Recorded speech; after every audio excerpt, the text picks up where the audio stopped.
초대교회에 가장 복음 사역에 중요한 역할을 감당했던 자는 바로 바울입니다. 하지만 바울은 복음을 전하는 과정 속에서 큰 어려움들을 경험했어요. 유대인들로부터 39회가 되는 매를 5번이나 맞았고, 또한 루스드라에서는 돌을 맞기도 했었습니다.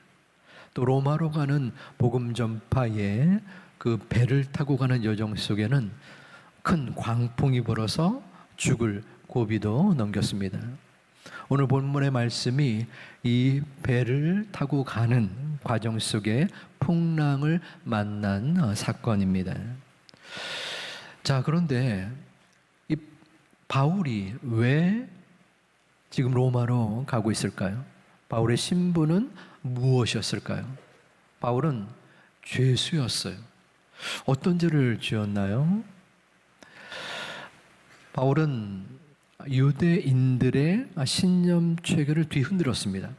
유대인들은 오직 율법을 지켜야만 하나님의 백성이 되고 구원을 얻는다라는 생각을 가졌어요.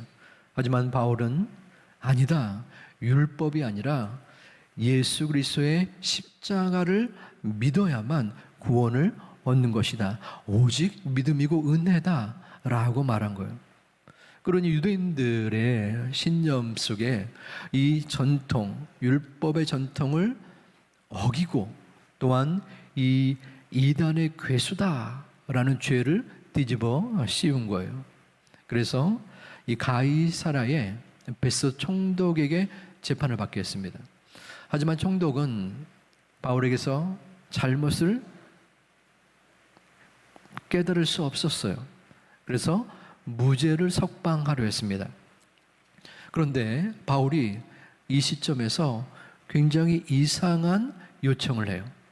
뭐냐면 나 바울을 이 로마의 가이사 황제에게 재판을 받게 해달라.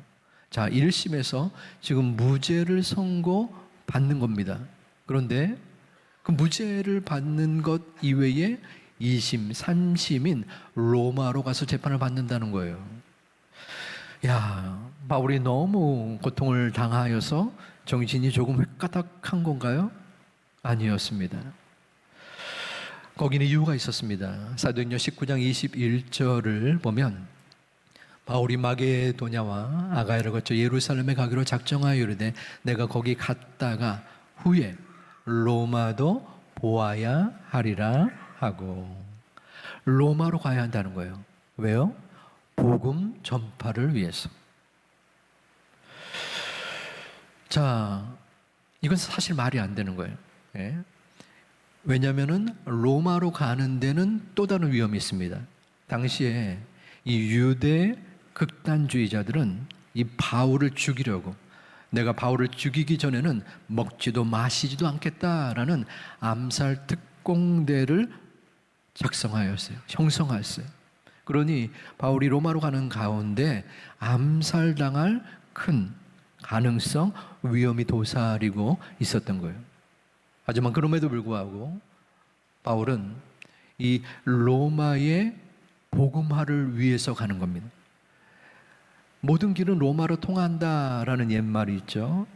당시의 로마는 온 세계의 정치, 경제, 사회적 중심지였어요. 그러므로 로마가 복음화되면은 로마 전체 제국과 땅끝까지 복음이 원활하게 이루어질 것이다 라는 생각을 이 바울은 가졌던 거예요. 그래서 내가 합법적으로 로마의 가장 큰 권력자인 황제를 만나서 그 길은 재판 중에 복음을 전하겠다라는 이 황당무계한 생각을 했던 거예요. 죽음을 불사하고 복음 전파의 비전을 바로 목숨을 걸고서 나아가고자 했던 겁니다. 자, 이제 본문으로 돌아와서 이 바울이 로마로 향하던 가운데 유라굴로라는 광풍을 만나게 됩니다. 20절에 보면 여러 날 동안 해도 별도 보이지 아니하고, 당시에는 이 내비게이션이 없었죠. 나침반도 없었어요. 그래서 이 배 항해를 할 때는 낮에는 저 해를 보고 밤에는 달을 보고 방향을 잡았어요. 그런데 여러 날 동안, 정확히 말하면 11일 동안이었어요. 해도 별도 보이지 않는다는 것은 지금 어디로 가는 건지, 지금 어디에 있는 것조차 알 수 없는 진퇴양난의 상황에 빠진 겁니다. 더구나 큰 풍랑이 계속적으로 몰아닥치고 있어요. 구원의 여망마저 없어졌더라. 여망은 한자인데요. 여는 남을 여력할 때 여입니다. 그리고 망은 바랄 망, 희망할 때 망이요. 즉 구원에 남아있는 희망마저 없어졌다는 거예요. 살아남을 가능성이 단 1%도 없는 완전한 절망의 상태에 지금 바울과 276명의 선원 및 승객들이 지금 처하게 된 것입니다. 우리의 삶 속에서도 우리의 마음의 문제, 광풍을 만나기도 합니다. 가정의 어려움, 또 건강의 위기, 예상치 않은 물질의 곤고함 등을 접하게 되죠. 유라굴로 강풍을 만난 바울처럼 여러분의 삶 속에 여러 풍랑을 지금 접하고 계신 분이 있을 줄 압니다. 아무리 기도해도 그대로인 것 같고 구원의 여망마저 희미해진 마음의 답답함과 낙심과 고민이 우리 가운데 있음을 고백하지 않을 수 없습니다. 그런데 광풍 앞에 선 많은 사람들은 일단은 왜 내게 이러한 어려움을 주십니까? 라면서 불만의 대상을 찾곤 합니다. 그 대상은 하나님일 수 있습니다. 하나님, 제가 그토록 주님을 믿고 의지하면서 충성과 최선을 다했는데 왜 저에게 이러한 어려움이 계속 닥칩니까? 바울도 충분하게 불만과 불평을 토로할 만한 상황이었어요. 하나님, 저는 석방될 수 있었어요. 그런데 복음을 위해서 로마로 일부러 배를 타고 가는데 이 광풍이 웬일입니까? 저를 죽이시려 합니까? 하지만 바울은 이러한 원망을 하지 않습니다. 그의 마음속에 주님의 약속을 의지하고 믿었어요. 우리가 삶의 광풍 앞에 설 때에 그때가 가장 절실하게 주님을 의지할 때가 되는 것입니다. 왜냐하면 그 광풍을 나는 내 힘과 능력으로는 도저히 헤쳐나갈 수 없고 이길 수 없기 때문입니다. 내 삶 속에 이루어지는 모든 순간순간마다 모든 것을 포기하고 싶은, 포기해야 할 만한 절망적인 상황이 하나님을 만나는 가장 간절하고 소중한 소망의 시간인 줄 믿습니다. 그러므로 나의 힘으로 계속되는 상황이 아니라 내 힘의 0%가 될 때 하나님의 100%의 순간이 이루어질 수 있음을 믿고 나아가는 우리 모두가 되기를 주님의 이름으로 축원합니다. 모두가 죽음을 기다릴 때 바울은 23절에서 이렇게 말합니다. 우리 함께 봉독하겠습니다. 내가 속한 바 곧 내가 섬기는 하나님의 사자가 어젯밤에 내 곁에 서서 말하되 바울아 두려워하지 말라. 아멘. 인생의 풍랑이 몰아닥치면 우리는 환경의 종이 되기 쉽습니다. 내 상황이 이렇기 때문에 나는 어쩔 수가 없어. 지금의 형편으로 인해서 나는 실패자일 수밖에 없네 라고 말하면서 말입니다. 바울은 죄수의 신분이었지만 쇠사슬을 달고 있었지만 나는 가이사의 죄수가 아니다 라고 마음에 작정을 했습니다. 바울은 자신이 하나님의 사람이라고 칭하였습니다. 무슨 말입니까? 우리의 마음의 중심에 무엇이 있느냐라는 것입니다. 우리 마음에 광풍이 몰아닥치고 가득하다면 우리의 심령은 그 광풍을 따라갈 수밖에 없습니다. 물질의 궁핍, 마음의 상처, 내 자녀의 문제 등의 광풍이 여러분 가운데 있습니까? 그렇다면 그 모든 궁핍과 아픔과 문제가 우리를 지배하고 있는 것입니다. 그러면 그 지배하는 궁핍과 아픔과 문제를 뒤엎고 몰아내기 위해서는 어떠한 마음과 생각이 우리에게 일어나야 할까요? 오늘 사도 바울은 23절에서 분명히 고백합니다. 내가 속한 바 곧 내가 섬기는 하나님의 사자가, 내가 섬기는 거예요. 하나님께서 나와 함께 하시는 거예요. 저와 여러분이 가질 수 있는, 가져야만 되는 생각은 무엇입니까? 하나님께서는 저와 여러분을 자신의 독생자 외아들을 희생시키면서까지 그분의 핏값으로 우리를 세우신 하나님의 자녀인 줄을 믿습니다. 하나님의 자녀이기 때문에 우리는 그 모든 궁핍과 결핍과 아픔과 문제까지도 우리의 마음에서 몰아내고 그 몰아낸 마음 속에 하나님의 자녀의 권력을, 권세를 누리는 은혜가 여러분 가운데 있기를 주님의 이름으로 축원합니다. 사랑하는 제2가족 여러분, 여러분은 누구입니까? 그것은 우리의 정체성입니다. 우리는 하나님의 자녀입니다. 하나님께서 우리를, 나를, 우리 가정을 책임져 주실 줄을 믿습니다. 그러기에 우리는 지금 이 자리에 나와 있는 거예요.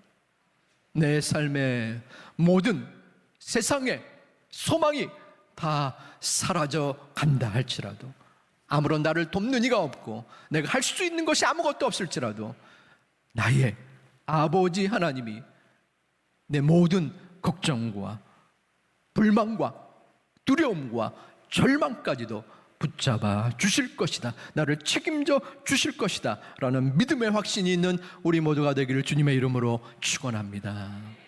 인생의 광풍 앞에 설 때에 우리는 그 광풍 속에 무너질 수 있는 확률이 큽니다. 왜냐하면 그 광풍이 우리를 엄습하고 그 힘이 너무도 강하기 때문입니다. 그 광풍은 우리를 향하여 말합니다. 야, 내 인생은 끝이야. 하지만 우리의 인생은 결코 끝이 아닙니다. 우리의 마음속에, 나의 심령 속에, 나는 하나님의 자녀야. 비록 내 모습, 내 믿음이 연약할지라도 자녀인 나를 우리 아버지 하나님은 결코 내버려 두지 않을 거야. 포기하지 않을 거야. 그 믿음을 우리는 굳건하게 간직해야 합니다. 그 어떠한 상황과 환경이 우리를 지배할 수 없습니다. 그 상황과 환경이 우리를 쓰러뜨릴 수 없습니다. 우리는 상황과 환경을 넘어서는, 그 광풍을 넘어서는 광풍보다 크신 하나님의 약속의 말씀을 믿어야 합니다. 그 약속의 말씀에 충분히 거할 수 있는 우리 모두가 되기를 다시 한번 주님의 이름으로 축원합니다. 무엇보다 광풍 속에서 바울이 든든히 서 갈 수 있었던 것은 하나님의 말씀 때문이었습니다. 어떤 말씀이었나요? 두려워하지 마라. 그리고 25절에서 바울은 그 약속을 믿었습니다. 그러므로 여러분이요, 우리 함께 봉독합니다. 그러므로 여러분이요, 안심하라. 나는 내게 말씀하신 그대로 되리라고 하나님을 믿노라. 아멘. 24절에서 하나님은 하나님의 사자를 바울에게 보내서 두려워하지 말라라고 선언하셨습니다.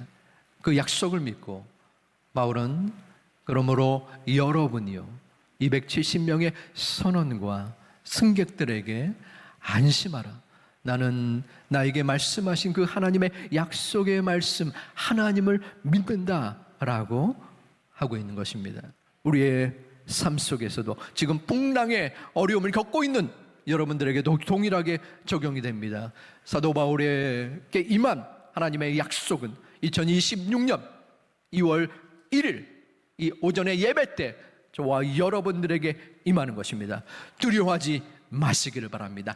안심하십시오. 하나님께서 이 인생의 광풍 속에서 헤매이고 힘들어하는 여러분들을 분명하게 인도하여 주실 것입니다. 그 약속의 말씀을 믿고 의지하는 우리 모두가 되기를 주님의 이름으로 축원합니다. 인생의 광풍이 몰아칠 때 그 배에서 우리는 두 가지의 닻을 내려야 됩니다. 한 가지의 닻은 말씀의 닻이요, 또 하나는 기도의 닻입니다. 말씀은 우리를 살리겠다는 하나님의 약속이고, 기도는 그 약속대로 붙잡고 살아나가겠다는, 살겠다는 우리의 반응입니다.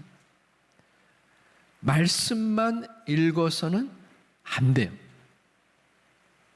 말씀만 읽을 경우 우리의 머리, 우리의 지식만 커지는 대두 큰 머리의 크리스천이 될 가능성이 높습니다. 자, 오늘 본문에 두려워 말라라고 했습니다. 자, 이 말씀을 듣자마자 두려워하지 않겠습니다 라고 생각하는 분이 있다면 너무나 감사합니다. 하지만 어떤 분들은 하나님이 제 사정을 미처 잘 모르셔서 그래요. 지금 이 뼈아픈 아픔과 고통 속에 어찌 낙심하지 않을 수 있으며 어찌 두려워하지 않을 수 있습니까? 팔자 좋은 소리죠. 저는 두려움이 가득합니다. 그러나 말씀하시기에, 오늘 이 말씀이 저에게 말씀하시기에 두려워하지 않을 수 있도록 인도하여 주시옵소서. 내 마음속에 내 힘으로는 두려울 수밖에 없는데 하나님의 말씀으로, 하나님의 능력으로 저를 두려움에서 소망으로 바뀌어지게 하여 주시옵소서. 이것이 말씀 따라 기도하는 것입니다. 나의 힘, 능력이 아닌 말씀이 가라 하는 곳에 가고, 말씀이 멈추라 하는 곳에 멈추는, 말씀이 나의 삶과 나의 생명과 나의 모든 것을 인도할 것이라는 믿음을, 그 믿음대로 나아가겠다는 표징이 바로 기도의 자세인 것입니다. 사랑하는 우리 제2가족들은 말씀 따라 기도하는 소중한 기도의 사람들 되시기를 주님의 이름으로 축원합니다. 사도 바울이 말씀을 듣고 기도하고 또 혼란 속에서 그 배에서 안전으로 나아갈 수 있었던 것은 혼자의 힘이 아니었습니다. 로마의 복음을 받아들인 사람들이 있었고, 예루살렘과 안디옥의 기도의 사람들, 마치 엘리야를 향하여 하나님께서 바알에게 무릎 꿇지 아니한 7,000명이 너에게 있다라고 말씀하신 것처럼 바울에게는 바로 기도의 용사들이 있었습니다. 하나님은 신앙의 공동체를 주셨어요. 혼자서도 물론 신앙생활할 수 있습니다. 기도 생활할 수 있어요. 하지만 신앙의 공동체 교회를 주신 것은 함께 모여 함께 기도하고 함께 하나님을 찬양하라 명하신 것입니다. 그러므로 우리는 전심으로 주님 앞에 나아가는 것입니다. 우리 이제 권사님들이 7시 반에 먼저 모여서 기도하고, 또한 금요 성령 대망 기도회와 교회를 위하여 간구한 후에 우리 금요 성령 대망 기도회 기도의 터전이 될 것입니다. 이 시간 인천 제2교회 담임 목사로서 여러분에게 권면하고 도전합니다. 내가 새신자 새가족이 아니라면, 적어도 하나님께서 나에게 직분을 허락하셨다면, 그리고 직분을 지금 내가 간직하고 있다면 과연 나는 교회가 온 마음과 정성으로 기도를 선포하고 말할 때 마치 남의 일인 양 상관없이 듣고 끝낼 것인가? 아니면 조금이라도 그 마음에 도전을 받고 한 달에 한 번이라도 온 정성으로 참여할 것인가? 성령 하나님은 우리에게 기도하기를 원하고 권면하고 선포하고 있습니다. 하나님 앞에 온전하게 믿음을 가지고 온전하게 마음으로 절실하고 간절하게 기도할 수 있는 하나님의 권석들 되시기를 주님의 이름으로 축원합니다. 우리 또 한 가지 옆에 뭔가 보이죠? 기도의 온도계입니다. 기도의 온도계. 제일 위에가 몇 도인가요? 예, 7,000도. 야, 7,000도 너무 뜨거워 보이는데요. 제일 아래가 0도입니다. 아직 0도예요. 아직 0도. 이번 2월 6일 첫 번째 기도 온도계가 작동이 됩니다. 2월 6일 300명이 모였어요. 그럼 몇 도일까요? 예, 300도. 300도가 이 정도 되겠네요. 자, 2월 6일 그 한 주 후에 2월 13일에 350명이 나왔어요. 그럼 몇 도죠? 예, 너무 똑똑하시네요. 예, 어렸을 때 산수를 잘 하신 것 같아요. 650도 이 정도 되겠네요. 자, 이 7,000도가 언제 달성될까요? 아무도 모릅니다. 예. 하지만 7,000도가 달성됐을 때 제가 간식을 쏩니다. 기도의 용사들에게. 별로 기대를 안 하시니까 반응도 없으시네요. 간식이 중요한 것이 아니라 하나님께서 우리 제2교회를 향하여 7,000 기도 용사를 통하여 가정을 위하여 기도하고 개인을 위하여 간구하고 또한 교회와 이 민족을 위하여 세계 평화를 위하여 주님 앞에 엎드려 기도할 때 하나님이 분명히 그 기도를 통하여 영광 받아주시고 우리의 모든 기도의 소원을 들어주실 줄을 믿습니다. 주님의 은혜가 우리 교회 가운데 있기 위해서는, 하나님의 교회 가운데 있기 위해서는 물론 강권적인 은혜를 하나님이 주시지만 그 은혜를 사모하고 그 은혜를 바라는 우리의 반응, 우리의 모습, 우리의 믿음이 있는데 바로 그것이 기도인 것입니다. 금요일 날 기도의 제목을 이렇게 쓸 거예요. 쓰고 이것을 기도 캡슐에 넣게 됩니다. 그럼 이 캡슐을 가지고 어떻게 할까요? 여러분에게 던질까요? 어디다 넣어요? 어디다 넣을까요? 예, 여기다 넣습니다. 여기에 기도 캡슐을 이렇게 넣습니다. 여러분들이 이 성전에 들어올 때에 마음에 간직했던 가지고 있는 기도의 제목들을 쓰는 거예요. 하나님, 저 너무 힘들어요. 제발 우리 자녀를, 우리 손주를 붙잡아 주세요. 하나님, 언제까지 제 인생의 광풍이 계속되고 지속됩니까? 제발 저를 건져주세요. 하나님, 제2교를 인도해 주세요. 우리 민족을 불쌍히 여겨주세요. 주님 앞에 나와 간구하는 우리의 모습을 하나님이 분명하게 이끌어 주실 줄을 믿습니다. 저는 기도의 제목이 있습니다. 하나님,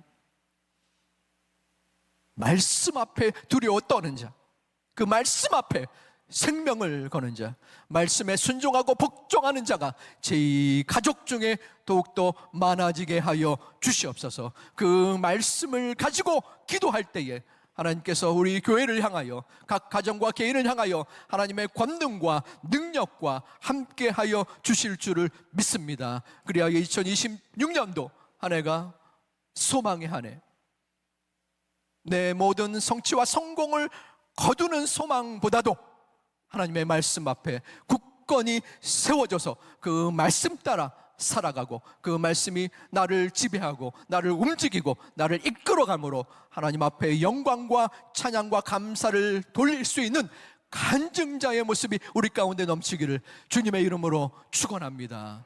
축복합니다.